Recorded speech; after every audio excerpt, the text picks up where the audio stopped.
श्रीगुरुभ्यो नमः। श्रीमद्धनुमद्भीममध्वान्तरगतरामकृष्णवेदव्यासात्मकलक्ष्मीहयग्रीवाय नमः। अथ श्रीमदानन्दतीर्थभगवत्पादाचार्यविरचिते श्रीमन्महाभारततात्पर्यनिर्णये सदशोऽध्यायः। गतेऽथ चेदिपे स्वकं पुरं जनार्दनो शृणोत्, रमैव रुक्मिणीति योद्यतां स्वयंवरायताम्। स रुक्मिनामकोऽग्रजः श्रियो द्विषन् रमापतिं, हरेः प्रदातुमुद्यतान्यवारयद्धरिप्रियाम्। प्रघोषिते स्वयंवरेऽथ तेन मागधादयः, समीयुरुग्रपौरुषाः ससाल्वपौण्ड्रचेदिपाः। तदा जगाम केशवो जवेन कुण्डिनं पुरम्, स्मृतोऽथ तेन पक्षिराट् समाजगाम केशवम्। किमत्र नः कृतं भवेत् सुखाय हीति ते ब्रुवन्, अथाब्रवीज्जरासुतो जयीपयोऽब्धिमन्दिरः। किलैष पक्षिवाहनो यतश्च नान्यथा भवेत्, जिता वयं च सर्वशो मुनैकलेन संयुगे। अनेकशो न सङ्गतैर्जितः कदाचिदेष हि, अमुष्य चाग्रजः पुरा निहन्तुमुद्यतो हि माम्। अदृश्यवाक्यतोऽत्यजत् प्रताडनात् सुपीडितम्, किमस्य तूच्यते बलं वयं तृणोपमाः कृताः। समस्तशो मृधे मृधे हि येन चाक्षते नहि, किमत्र कुर्वतां सुखं भवेदुदीर्णसङ्कटे। इति ब्रुवन्न वाङ्मुखं नृपश्चकार विच्छविः, अथाह चेदि भूपतिः सदन्तवक्रको वचः। पुरा हरेर्हि पार्षदः प्रसन्नबुद्धिरेकदा, शृणुष्व राजसत्तमप्रभुं शिवस्वयंभुवोः। हरिं वदन्ति केचिदप्यदो भवेन्न वै मृषा, तथा वयोश्च दर्शने भवेत् कदाचिदूर्जिता। अमुष्य भक्तिरन्यथा पुनश्च जायते क्रुधा, न कारणं च विद्महे न संशयः परो हरिः। व्रजामतं सुखार्थिनो वयं विहाय शत्रुताम्, इदं हि नः शुभप्रदं न चान्यथा शुभं क्वचित्। इतीरितो जरासुतो ददर्शतौ दहन्निव, अथ प्रहस्य सौभराट् वचो जगादमागधम्। विनिन्द्यतौ क्रुधा स्फुरन्तमीक्ष्य च, न तन्मृषा हरिः स्वयं जनार्दनो वधाय नः। प्रजात एष यादवो वयं च दानवेश्वराः, स्वधर्म एष नः सदा दृढप्रतीपता हरौ। स्वधर्मिणो हता अपि प्रयाम सद्गतिं ध्रुवम्, शिवश्च नः परागतिर्गुरुर्भवानरिर्हरिः। इतीरितः समागधो जगादसाधुसाध्विति, तथैव रुक्मिपूर्वकाः करुषचेदिपौ च तौ। विनिश्चयं कुबुद्धयो युधे च चक्रुरूर्जितम्, सदा प्रतीपकारिणौ भवावकृष्ण इत्यपि। गुरोः प्रसादमाप्नुतां करुषचेदि भूभृतौ, पुनश्च ते त्वमन्त्रयन् सहैव पापबुद्धयः।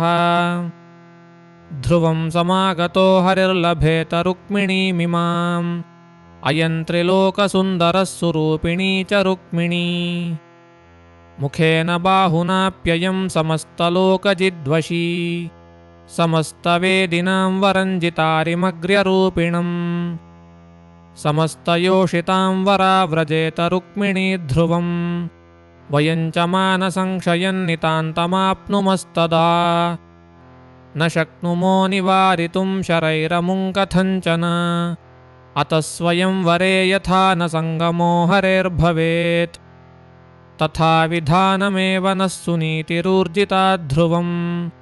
अतो न देयमस्य नः सुभूभुजां समागमे। क्वचित् कदाचिदासनं न चार्घ्यपूर्वको विधिः,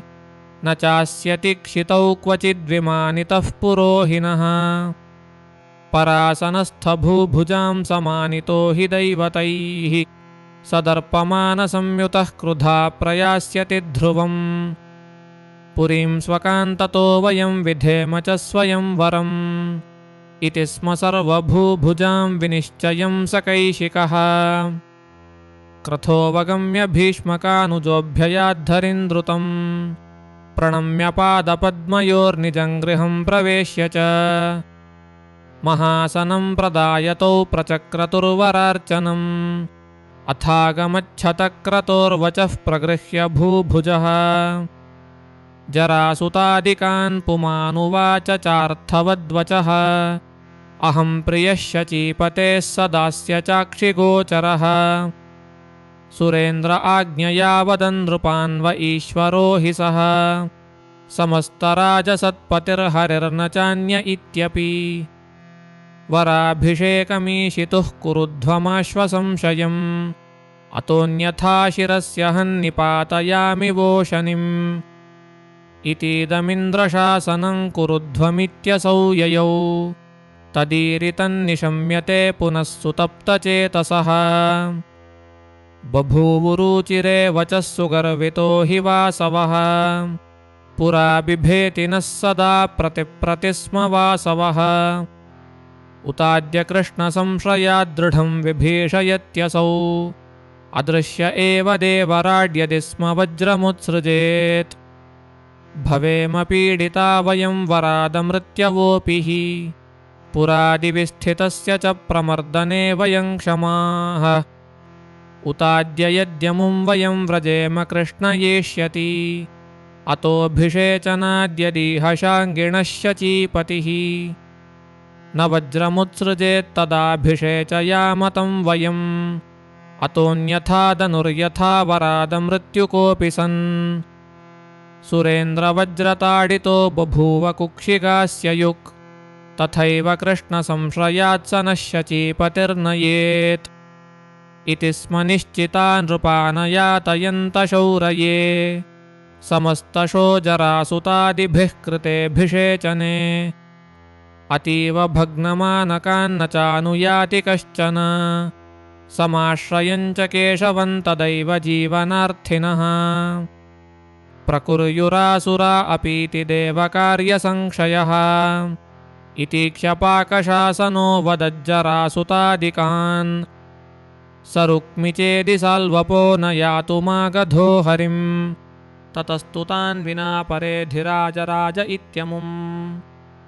तदाभिषेक्तुमुद्यता नृपाः सुरेशशासनात् ततः शचीपतिर्निजं वरासनं हरेरदात् विवेश तत्र केशवो नभस्थलावतारिते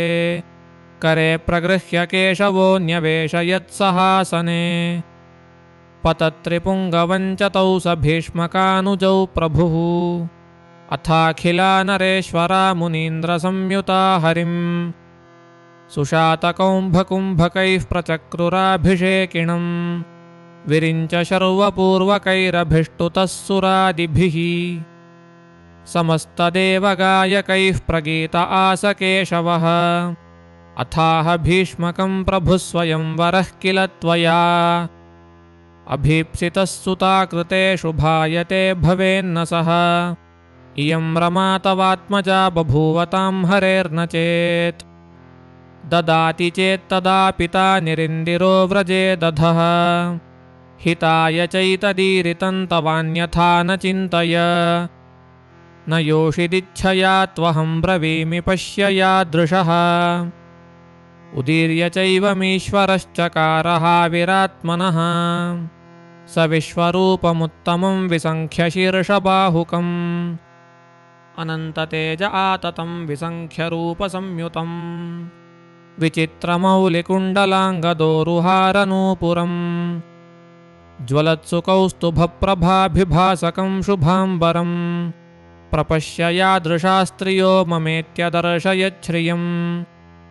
अनन्तरूपिणीं परां मनुष्यदृष्टितोऽधिकाम् स रुक्मिणीतनोरपि व्यदर्शयच्च देवताः तदद्भुतं समीक्ष्य तु प्रभीत आशु भीष्मकः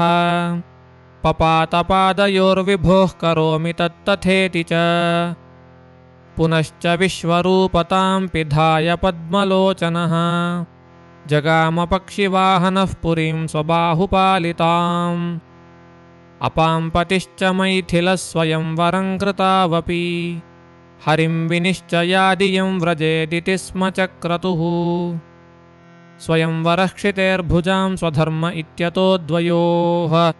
न दोष आस भीष्मको न केशवार्थमैच्छत अतो हरौ प्रबोध्यतं गते कृपालुसत्तमे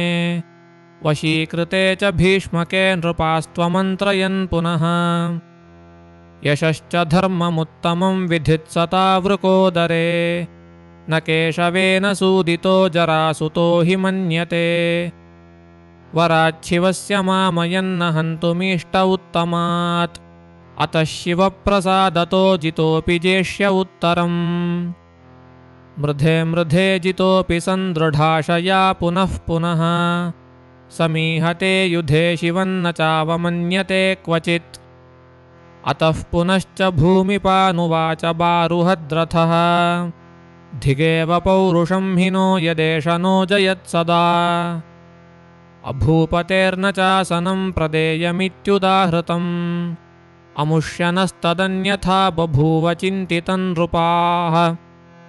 अयं नृपोत्तमाङ्गणे महेन्द्रपीठमारुहत् समस्तराजराजतामवापनोऽप्यनिच्छताम् अतः पुनः कथं हरिं वयं जयेम चिन्त्यताम् यथा च भीष्मकात्मजामवाप्नुयाच्च चेदिराट् अयं हि दत्तपुत्रको म औरसाद्विशिष्यते अतो निवेश्य एष मे सुरूपिणी च रुक्मिणी शिवागमेषु शिष्यकाः स रुक्मिसाल्वपौण्ड्रकाः ममाखिला नृपास्ततः कुरुध्वमेतदेव मे इतीरिते तु सौभराज्जगादरुक्मिसंविदा स्वयंवरो निवर्तितः स्वसारमेष दास्यति न चातिवर्तितुं क्षमः पितास्य चेदिपायताम् प्रदातु काममात्मजं वयोगतस्तथा बलः स्वयं तु कृष्णयेत्यनो विजित्य कन्यकां हरेत् ततोऽस्य पूर्वमेव नो ह्यभावता कृता शुभा उपाय एष चिन्तितो मयात्र मागधेश्वर मुनिं हि गर्गनामकं ह्यमुष्यश्याल आक्षिपत् यदास्य षण्डतोदिता मुनेः पुरोहितस्य च परेण वृष्णयोः संश्चुकोपगर्गयेषुः चकार हि प्रतिश्रवं समार्जये सुतन्द्रुतम् अकृष्णतां य आनयेद्भुवोऽपि वृष्णिनाशकः यतो हि कृष्णसंश्रयाद्बतापहासिता वयम् इति ब्रुवन् वनं ययौ तपश्च शैवमाचरत् स चूर्णमायसन्त्वदन् ददर्श चाब्दतः शिवम् वरं ततोऽभिपेदिवान् सुतं हरेरभावदम् स विष्णुदैवतोऽपि सन् प्रविष्ट उल्बणासुरैः व्यधाद्धरेः प्रतीपकं व्रतं च नैष्ठिकं जहौ तमारचासुराप्सरा बलिष्ठपुत्रकाम्यया प्रविश्य गोपिकाङ्गना समूहमध्यमुल्बणा स यावनेन भूभृता हि गोपिकाभिरर्चितः अपुत्रकेण जानता मुनेर्मनोऽनुचिन्तितम् स चाप्सरस्तनौ सुतन्निशिच्य यावनाय च ददौ विमोहितः क्रुधा किमेतदीश वैरिणः साश्रमाच्च नैष्ठिकाद्विदूषितः प्रतीपकृत् हरेश्च तापमेयिवान् जगर्ह चात्मशेमुषीम् जगामचारणं हरिं प्रपाहि मां सुपापिनम् इति स्म विष्णवनुज्ञया चकार वैष्णवन्तपः कुतो हि भाग्यमापतेन्मुनेः शिवार्चने सदा भवादृशा हि दानवा स्थिरा शिवार्चने सदा सुतोऽस्य कालनामको बभूव कृष्णमर्दितुम् सदैव कालकाङ्क्षणात् स यावनाभिषेचितः तवैव शिष्य एष चातिभक्तिमान् हि शङ्करे प्रभूतसेनया युतो बलोद्धतश्च सर्वदा तमेव यामि शासनात् तवोपनीय सत्वरम् विकृष्णकं विधाय चक्षिते स्थलं रमामहे ततश्च रुक्मिणीं वयं प्रदापयाम चेदिपे विनाश्य देवपक्षिणो यथेष्टमास्म सर्वदा इति रिदो जरासुतो बभूव दुर्मना भृशम् किरीटमण्डितं शिरश्चकार चाश्ववाग्भृशम् करङ्करेण पीडयन्निशाम्य चात्मनो भुजौ जगादकार्यसिद्धये कथं प्रयाचये परम् सुदुर्गकार्यसन्ततिं ह्यगुस्ममद्भुजाश्रयाः समस्तभूतले नृपाः स चाहमेषमागधः कदाप्यचीर्णमद्य तत्कथं करोमि केवलम् गिरीशपादसंश्रयः प्रभुः समस्तभूभृताम् इति ऋतः ससौ भराड्जगादवाक्यमुत्तरम् भवानपि स्म मुह्यते किमस्मदादयः प्रभो स्वशिष्यकैः कृतं तु यत्किमन्यसाधितं भवेत् स्वशिष्यदासवर्गकैः समर्थयन्ति भूभुजः अपि स्म ते बलाश्रयप्रवृत्तयोऽस्मदादयः पुमान् कुठारसङ्ग्रहादशक्त ईर्यते हि किम् कुठारसंमितो ह्यसौ तवैव यावनेश्वरः विना भवद्बलं क्वचित् प्रवर्तितुं न हि क्षमः वरो हि कृष्णमर्दने वृतोऽस्य केवलः शिवात् तदन्यशत्रुपीडनात् त्वमेव चास्य रक्षकः तवाखिलैरजेयता शिवप्रसादतोऽस्ति विशेषतो हरेर्जये वरादयं विमृग्यते इति ऋतेऽप्यतृप्तवस्थिते तु बारुहद्रथे जगामसौभमास्थितः ससौ भराट् यावनम् सकालयावनोऽथ तञ्जरासुतान्तिकागतम् निशम्य भक्तिपूर्वकं प्रणम्य चार्चयद्रुतम् जरासुतो हि दैवतं समस्तकेशवद्विषाम् इति प्रणम्य तान् दिशन् तदीयमाश्वपूजयत् तदीरितन्निशम्य च द्रुतं त्रिकोटिसङ्ख्यया अक्षौहिणीकया युतः स्वसेनया निराक्रमत् तदश्वमूत्रविष्ठया बभूव नाम तस्यकृत् नदीसु वेगगामिनी कलौ च यावहे द्रुतम् पुनः पुनर्नदी भवन्निशाम्यदेशसंक्षयम् तदन्यदेशमूत्रितं व्यशोषयद्धि मारुतः हरिश्च वैनतेययुग्विचार्य रामसंयुतः सदातिपूर्णसंविदप्यजोऽथलीलया स्मरत् युयुत्सुरेश यावनः समीपमागतोऽद्यनः युयुत्सतामनेन नो जरासुतोऽभियास्यति स यादवान् हनिष्यति प्रभङ्गतस्तु कोपतः पुराजयाशयाहिनो यदून्न जघ्निवानसौ निराशकोऽद्य यादवनपि स्म पीडयिष्यति अतः समुद्रमध्यगापुरी विधानमद्य मे प्ररोचते निधानमप्यमुत्र सर्वसात्वताम् उदीर्य चैवमीश्वरो स्मरत्सुरेशवार्धकिम् स भौवनः समागतः कुशस्थलीं विनिर्ममे निरम्बुकेतुसागरे जनार्दनाज्ञया कृते महोदकस्य मध्यतश्चकारतां पुरीं शुभाम् द्विषट्कयोजनायतां पयोब्धिमध्यगोपमाम् चकारलावणोदकं जनार्दनोऽमृतोपमम् सभां सुधर्मनामिकां ददौ समीरणोऽस्य च शतक्रतोः सभान्तु तां प्रदाय केशवायसः निधीन् समर्प्य सर्वशो ययौ प्रणम्यतं प्रभुम् समस्तदेवतागणाः स्वकीर्यमर्पयन् हरौ विमुच्य पक्षिपुङ्गवं स योद्धुमैच्छदच्युतः समस्तमाधुरान् प्रभुः कुशस्थलीस्थितां क्षणात् विधाय बाहुयोधकः स यावनं समभ्ययात् अनन्तशक्तिरप्यजः सुनीतिदृष्टये नृणां व्यवासयन्निजान् जनान् सलीलयैव केवलम् अनाद्यनन्तकालकं समस्तलोकमण्डलम् यदीक्षयैव रक्ष्यते किमस्य वृष्णिरक्षणम् निरायुधं च मामयं वराच्छिवस्य न क्षमः समस्तसेनया युतोऽपि योद्धुमित्यदर्शयत्। स कृष्णपन्नगं घटे निधाय केशवोऽर्पयत्। निरायुधोऽप्यहंशमो निहन्तुमप्रियानिति।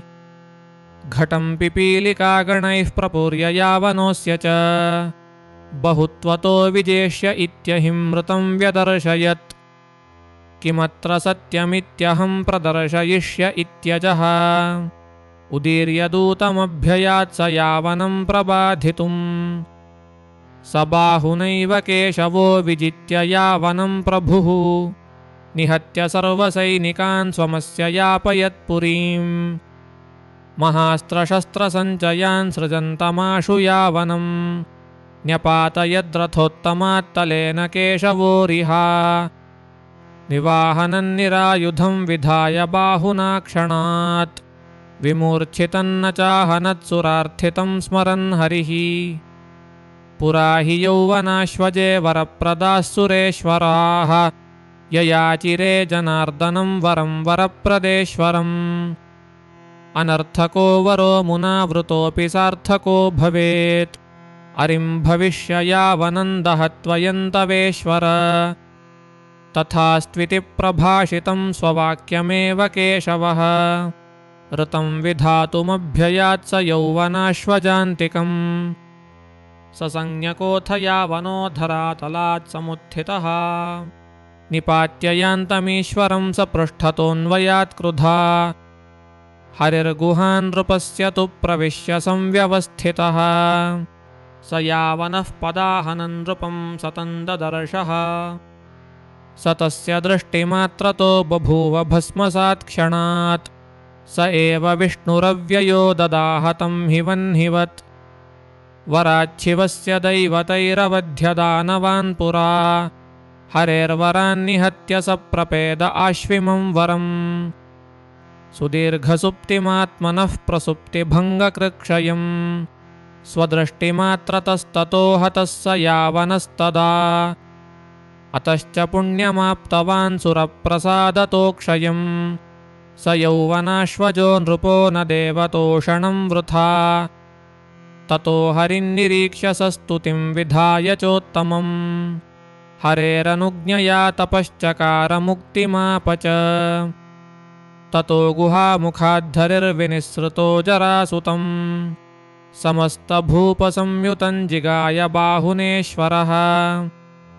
तलेन मुष्टिभिस्तथा महीरुहैश्च चूर्णिताः निपेतुरस्य सैनिकाः स्वयं च मूर्च्छितोपतत्। ससाल्वपौण्ड्रचेदिपान् निपात्य सर्वभूभुजः स पुप्लुवे जनार्दनः क्षणेन ताङ्कुशस्थलीम्। ससंज्ञकाः समुत्थितास्ततो नृपाः पुनर्ययुः जिगीषवोऽथ रुक्मिणीं विधाय चेदिपे हरिम्। समस्तराजमण्डले विनिश्चयादुपागते स भीष्मके च रुक्मिणीं प्रदातुमुद्यते मुदा। समस्तलोकयोषितां वराविदर्भनन्दना द्विजोत्तमं हरेः पदोः सकाशमाश्वयापयत्। निशम्य तद्वचो हरिः क्षणाद्विदर्भकानगात् तमन्वयाद्धलायुधः समस्तयादवैः सह। समस्तराजमण्डलं प्रयान्तमीक्ष्य केशवम् सुयत्तमात्तकार्मुकं बभूव कन्यकावने। पुरा प्रदानतः सुरेक्षणच्छलाद्बहिर्गताम् रथेऽन्यवेशयद्धरिः प्रपश्यतां च भूभृताम्। जरासुतादयो रुषा तमभ्ययुष्यरोत्तमैः विधायतान्निरायुधान् जगामकेशवः शनैः। पुनर्गृहीतकार्मुकान् हरिं प्रयातुमुद्यतान् न्यवारयद्धलायुधो बलाद्बलोर्जिताग्रणीः। तदासितः शिरोरुहो हरेर्हलायुधे स्थितः प्रकाशमादिशद्बलं विजेतुमत्र मागधम्। स तस्य मागधोरणे गदाप्रहारचूर्णितः पपातभूतले बलो विजित्य तं ययौ पुरीम्। वरोरुवेशसंयुतोऽथ चेदिराट्समभ्ययात् तमाससादसात्यकिर्नदन् मृगाधिपो यथा। चिरं प्रयुध्यतावुभौ वरास्त्रशस्त्रवर्षिणौ क्रुधा निरीक्ष्यतस्थतुः परस्परं स्फुरत्तनु समानभावमक्षमीशिने सुतात्मजः शरम् अथोद्बबर्हतं शरं बलान्मुमोच वक्षसि स तेन ताडितोपतद्विसंज्ञको नृपात्मजः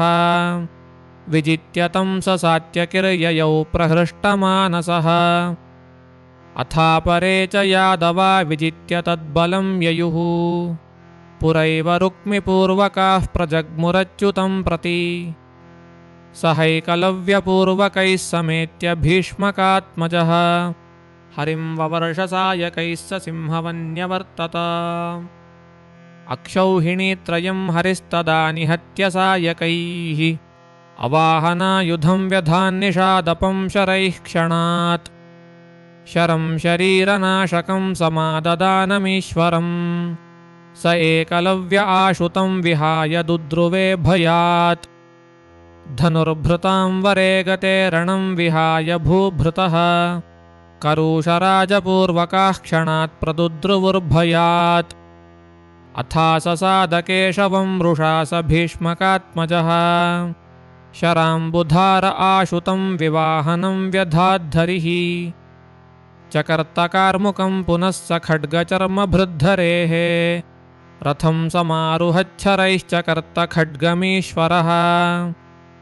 शरैर्वितस्तिमात्रकैर्विधाय तन्निरायुधम् प्रियावचः प्रपालयन् जघाननैनमीश्वरः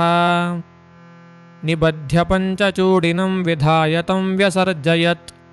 जगज्जनित्रयोरिदं विडम्बनं रमेशयोः सदैकमानसावपि स्वधर्मशासकौ नृणां रमाहरिश्च तत्रतौ विजह्रतुश्च रुक्मिणा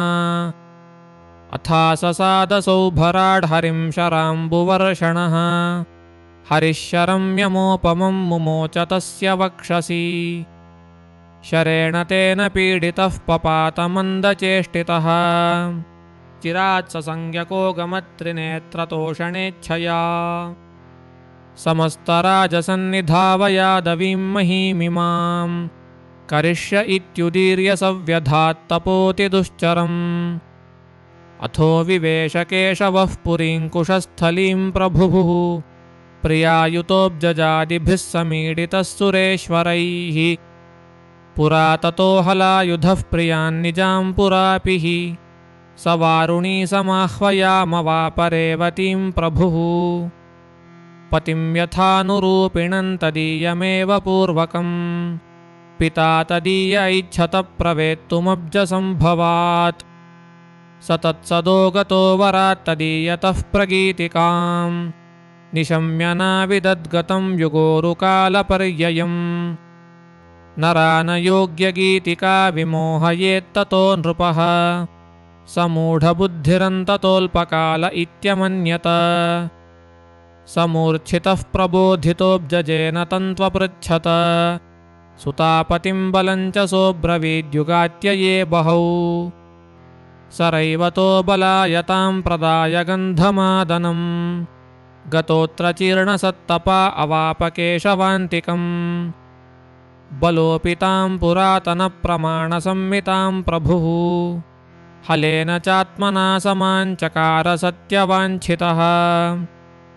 तया रतः सुतावुभौ शठोल्मुकाभिधावधात् पुरार्यमांशकौ सुरावुदारचेष्टितो बलः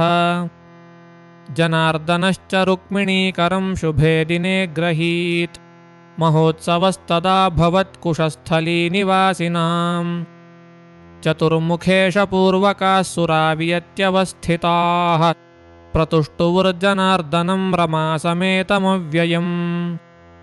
मुनीन्द्रदेवगायकादयोऽपि यादवैः सह विचेरुरुत्तमोत्सवे रमारमेशयोगिनी सुरांशकाश्च ये नृपाः समाहुता महोत्सवे स पाण्डवाः समाययुर्हरिं रमासमायुतम् समस्तलोकसुन्दरौ युतौ रमारमेश्वरौ समीक्ष्य मोदमाययुः समस्तलोकसज्जनाः तया रमञ्जनार्दनो वियोगशून्यया सदा अधत्तपुत्रमुत्तमं मनोभवं पुरातनम् चतुस्तनोर्हरेः प्रभोस्तृतीयरूपसंयुतः ततस्तदाह्वयो भवत्स रुक्मिणीसुतो बली पुरैव मृत्यवेव दत्तमेव शम्बरस्यः प्रजातमब्जजाङ्कजस्तवान्तकोऽयमित्यपि समायया हरेः सुतं प्रगृह्य सूतिकागृहात् अवाक्षिपन्महो दधावुपेक्षितोरिपाणिना तमग्रसज्जले चरः स दाशहस्तमागतः कुमारमस्य तूदरे निरीक्ष्य शम्बरे ददुः विपाट्यमत्स्यकोदरं स शम्बरः कुमारकम् न्यवेदयन्मनो भवप्रियाकरे सुरूपिणम् अनङ्गतामुपागते पुरा हरेण साङ्गजे वशं विरिञ्च शापतो जगाम शम्बरस्य हि पुरा हि पञ्चभर्तृकान् निशम्य कञ्जजोदिताम् जहास पार्षतात्मजां शशापतान् ततस्त्वजः भवासुरेण दूषितेति सा ततो हि मायया पिधाय तान्निजान् तनुन् जगाम चान्यया सुरम् गृहेऽपि सा सुरे स्थिता निजस्वरूपतोऽसुरम् न गच्छति स्म सा पतिन्निजं समीक्ष्य हर्षिता रसायनैः कुमारकं व्यवर्धयद्रतिः पतिम् सुपूर्णयौवनो भवच्चतुर्भिरेव वत्सरैः पतिं सुपूर्णयौवनं निरीक्ष्यतां विषज्जतीम् उवाच कार्ष्णिरम्बते कुचेष्टितं कथन्विति जगादसाखिलं पतौ तदस्य जन्म चागतिम् ततो ग्रहीत्सतां प्रियां रतिं रमापतेः सुतः ददौ च मन्त्रमुत्तमं समस्तमायिनाशकम् भृगुत्थरामदैवतं रतिर्हरेः सुतायसा ततः स्वदारधर्षकं समाह्वयद्युधेऽङ्गजः स शम्बरं समेत्य तं युयोधशक्तितो बली स खड्गचर्मधारिणं वरास्त्रशस्त्रपादपैः यदा न योद्धुमाशकद्धरेः सुतन्न दृश्यते सहस्रमायमुल्बणं त्वदृश्यमम्बराद्गिरीन् सृजन्तमेत्य विद्यया जघानकृष्णनन्दनः स विद्यया विनाशितो रुमाय आशु शम्बरः निकृत्तकन्धरोपतद्वरासिना मुना क्षणात् निहत्य तं हरेः सुतस्तयैव विद्ययाम्बरम् समास्थितः स्वभार्यया समङ्कुशस्थलीं ययौ समस्तवेदिनोर्मुनिर्नरान् विडम्बमानयोः रमारमेशयोः सुतं जगादतं स्म नारदः स रुक्मिणी जनार्दनादिभिः स रामयादवैः पितामहेन चादरात् सुलालितो वसत्सुखम् ततः पुरास्यमन्तकं ह्यवापसूर्यमण्डले स्थिताद्धरेः स सत्रजित् सदात्र केशवार्चकः सदास्य विष्णुभाविनोऽप्यतीव लोभमान्तरम् प्रकाशयन् रमापतिर्यया च ईश्वरो मणिम् स तन्न दत्तवांस्ततोऽनुजो निबध्यतं मणिम् वनङ्गतः प्रसेनको मृगाधिपेन पातितः तदा स सत्रजिद्धरिं शशंस सोदरान्तकम् उपांशुवर्त्मना ततो हरिः स यादवो ययौ वने स सिंहसूदितं पदैः प्रदर्श्य वृष्णिनां प्रसेनमृक्षपातितं स सिंहमप्यदर्शयत् ततो निधाय तान् बलं स जाम्बवत्परिग्रहम् विवेश तत्र संयुगं बभूव तेन चेशितुः युयोधमन्दमेव स प्रभुः स्वभक्त इत्यजः चकार चोग्रमन्ततः प्रकाशयन् स्वमस्य हि स मुष्टिपिष्टविग्रहो नितान्तमापदं गतः जगामचेतसारणं रघुत्तमं निजं पतिं स्मृतिं गते तु राघवे तदाकृतिं यदुत्तमे समस्तभेदवर्जितां समीक्ष्य सोऽयमित्यवैत् ततः क्षमापयन् सुतां प्रदाय रोहिणीं शुभां मणिञ्च तन्नुनावसप्रपन्न आशुपादयोः विधाय चक्रदारितं सुजीर्णदेहमस्य सः युवानमाशु केशवश्चकारवेदनां विना विधाय भक्तवाञ्छितं प्रियासहाय ईश्वरः प्रगृह्य तं महामणिं विनिर्ययौ गुहामुखात् गुहां प्रविष्टमीश्वरं बहून्यहान्यनिर्गतं प्रतीक्ष्य यादवास्तु ये गतास्तदा तु जहृषुः समस्तवृष्णिसन्निधौ यदुत्तमस्य मन्तकं ददौ च सत्रजित्करे स विच्छविर्बभूवः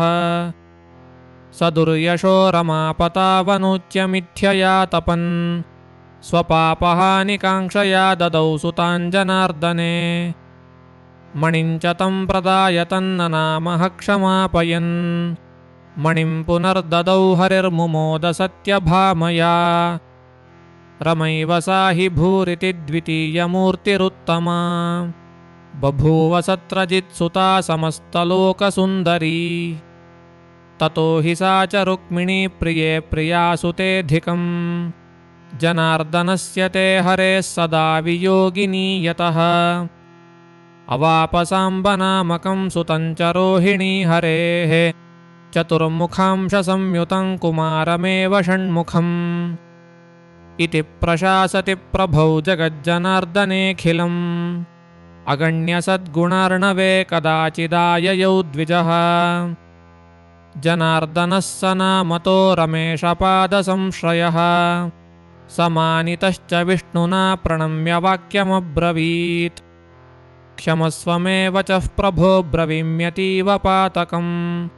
यतः सुपापदूतकस्ततो हि तादृशं वचः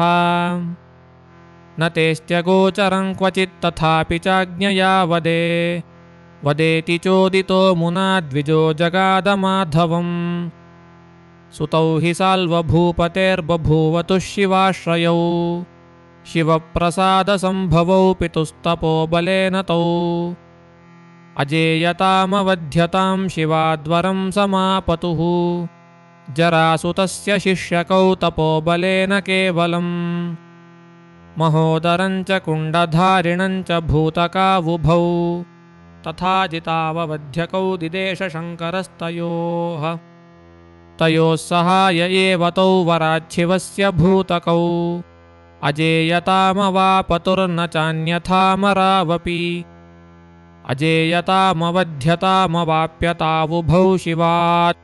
पितुस्तु राजसूयितां समिच्छतो मदोद्धतौ जरासुतो गुरुत्वतो विरोद्धुमत्र नेच्छति नृपांस्तु देवपक्षिणो विजित्य कर्तुमिच्छतः स्वयं हि राजसूयितान् जरासुतो न मन्यते यतो हि वैष्णवं क्रतुं तमाहुरीशवैदिकाः इमौ पितुर्यशोऽर्थिनौ पराभवायते तथा समिच्छतोच्युतक्रतुं भवन्तमूचतुश्चतौ समुद्रसंश्रयो भवान् बहून् प्रगृह्य लावणान् सुभारकानुपैहिनाविति क्षमस्व मे वचः उदीर्य तन्न नाम सप्रचाह संस्मयादवाः हरिस्तु सात्यकिं वचो जगादमेघनिस्वनः प्रयाहि सात्यके वचो ब्रवीहि मे नृपाधमौ समेत्य वांवरायुधैः करन्ददान्यसंशयम् उपैतमाशु संयुगार्थिनौ च पुष्करं प्रति इतीरितः शिनेः सुतो जगाम विप्रसंयुतः उपेत्य तौ हरेर्वचो जगाद सात्यकिर्बली विधाय तौ तृणोपमौ गिरा जगाम केशवम् ततः पुरैव तावुभौ द्विजं हरस्वरूपिणम् सुदुःखवासनामकं प्रचक्रतुस्तृणोपमम्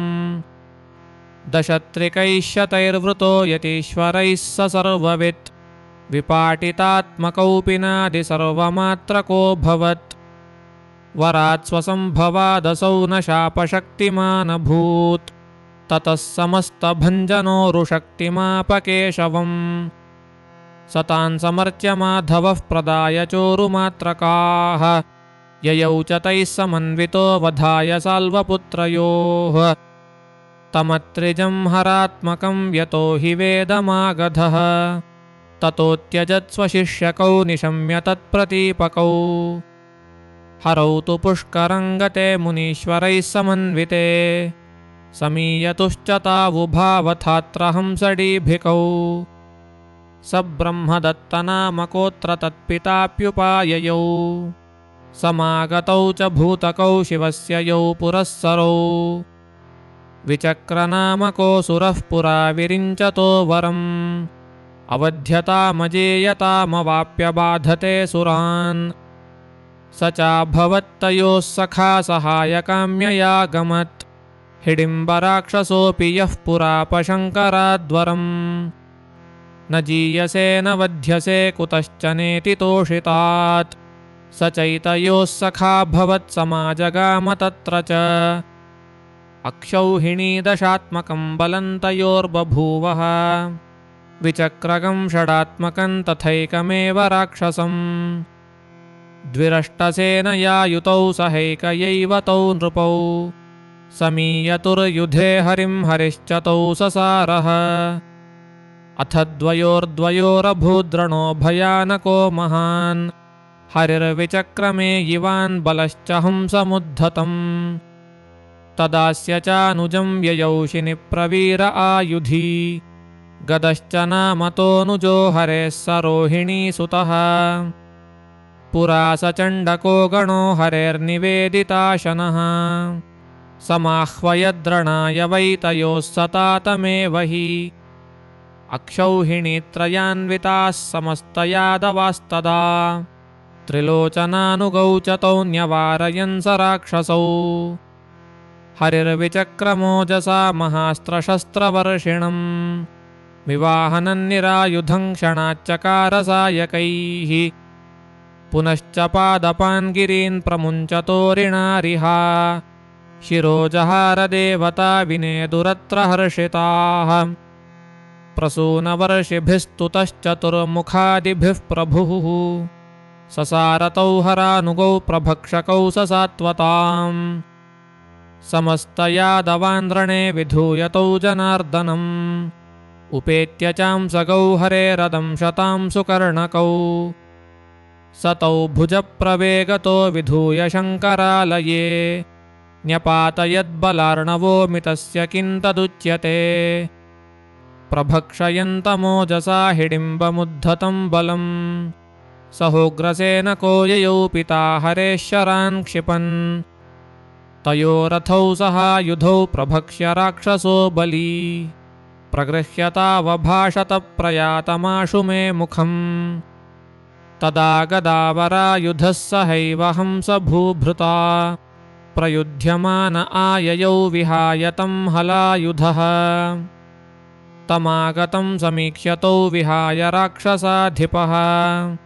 उपेत्य मुष्टिना हनद्बलं स वक्षसि क्रुधा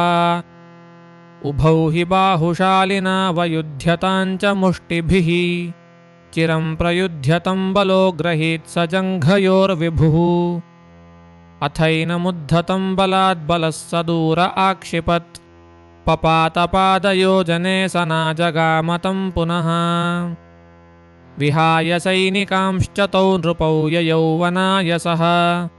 निहत्य तस्य राक्षसान् हलायुधो ननादः गदस्तु साल्वभूभृता वयोगतेन योधयन् विवाहनन्निरायुधं चकारसोऽप्यपाद्रवत् सुतेन तस्य कन्यसा योधसात्यकीरथी वरास्त्रशस्त्रयोधिनौ विजह्रतुश्च तावुभौ चिरं प्रयुध्य सात्यकिः स हंसकन्यसा बली शतं स पञ्चकं रणे चकर्त तस्य धन्विनाम् स खड्गचर्मभृद्रणेऽभ्ययात् सुतात्मजं शिनेः स चैनमभ्ययात् तथा वरासि चर्मभृद्विभिः द्विषोडशप्रभेदकं वरासि युद्धमश्रमौ प्रदर्श्य निर्विशेषकावुभौ व्यवस्थितौ चिरम् परस्परान्तरैषिणौ न चान्तरं व्यपश्यताम् ततो विहाय सङ्गरं गतौ निरर्थकन्त्विति ततः स हंससंयुतो जगाम योद्धुमच्युतम् क्षणेन तौ निरायुधौ चकार केशवः शरैः हतं च सैन्यमेतयोश्चतुर्थभागशेषितम् क्षणेन केशवेन तद्भयादपेयतुश्च तौ स पुष्करे क्षणस्तदासुरैर्नुतोऽथ पुष्करे उवास तान्निशां प्रभुः स यादवोऽमितप्रभः परे दिने जनार्दनो नृपत्मजौ प्रविद्रुतौ यमस्वसुस्तटे प्रभुः समाससादपृष्ठतः सरौहिणेयसंयुतः समन्वितश्च सेनया स्वशिष्टसेनया वृतौ पलायिनाववारयत् निवृत्य तौ स्वसेनया शरोत्तमैर्ववर्षतुः सुकोपितौ समस्तशो यदूनवार्यपौरुषौ अथाससादहंसको हलायुधं महाधनुः अनन्तरोऽस्य सात्यकिङ्गदं च सर्वसैनिकान् स सात्यकिन्निरायुधं विवाहनं विवर्मकम् व्यधाद्गदं च तौरणं विहायहापजग्मतुः विधूय सैनिकांश्च स प्रगृह्य चापमाततम् हरिञ्जगामचोन्नदन्महास्त्रशस्त्रवर्षणः तमाशु केशवोरिहा समस्तसाधनोज्झितम् क्षणाच्चकारसोऽप्यगाद्विसृज्य तं हलायुधम् हलायुधो निरायुधं विधाय हंसमोजसा विकृष्टचाप आगतं ददर्श तस्य चानुजम् स हंस आशुकार्मुकं पुनः प्रगृह्य तं बलम् यदा ससादकेशवो न्यवारयत्तमोजसा शिनेः सुतात्मजोऽप्यसौ विहाय हंसकानुजम् रथान्तरं समास्थितो जगामतातमस्य च वयोगतः पिता तयोर्योधतेन वृष्णिना शरं च कण्ठकूबरे व्यसर्जयत् स सात्यकेः स सात्यकिर्दृढाहतो जगाममोहमाशु च सुलब्धसंज्ञ उत्थितः समाददेर्धचन्द्रकम् स तेन तच्छिरो बलीचकर्त शुक्लमूर्धजम् यदम्बयाभिकामितं पुरा पपात तक्षितौ नदंश्च सात्यकिर्हरेर्जगाम पार्श्वमुद्धतः बलोऽपि हंसकानुजं युयोधसेनयायुतम् हरिस्तु हंसमुल्बणैः शरैः समर्दयन् बलम् जघान तस्य सर्वशो न कश्चिदत्र शेषितः स एक एव केशवं महास्त्रमुक्ससारः निवार्यतानि सर्वशो हरिनिर्जास्त्रमाददे स वैष्णवास्त्रमुद्यतन्निरीक्ष्य यानतो महीं गतः पराद्रवद्भयात् पपातयामुनोदके वरास्त्रपाणिरीश्वरः पदाहनच्छिरस्य मुं समूर्च्छितो मुखे पतन्महाभुजङ्गमस्य हि स धार्तराष्ट्रकोदरे यथा तमोन्धमेयिवान् तथा सुदुःखसंयुतो वसन्मनोः परं म्रियेत् ततोऽन्धमेव तत्तमो हरेर्द्विडेति निश्चयात् तदास्य चानुजोऽग्रजं विमार्गयञ्जले पतत् विहाय रोहिणीसुतञ्जले निमज्य मार्गयन् अपश्यमान आत्मनो व्यपाटयच्च काकुदम् विहाय देहमुल्बणं तमोऽवतीर्य चाग्रजम् प्रतीक्षमाण उल्बणं समत्ति तत्सुखेतरम् ततो हरिर्बलैर्युतो बलान्वितो मुनीश्वरैः समङ्कुशस्थलीं ययौ स्तुतः कशङ्करादिभिः